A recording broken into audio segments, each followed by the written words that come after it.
பண்ணி விடுங்க.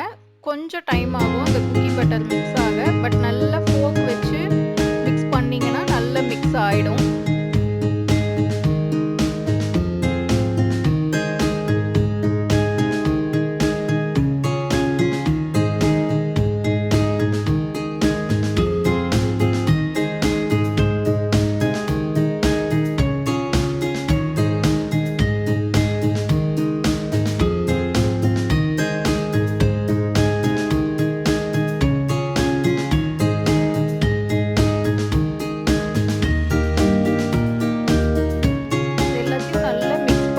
கடைசியா 1 tablespoon chocolate chips add பண்ணி லைட்டா மிக்ஸ் பண்ணிக்கோங்க.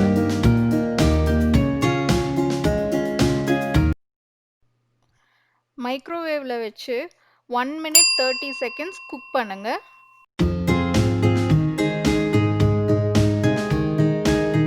இப்போ 1 minute 30 seconds ஆயிடுச்சு. ஓபன் பண்ணி பார்த்தீங்கன்னா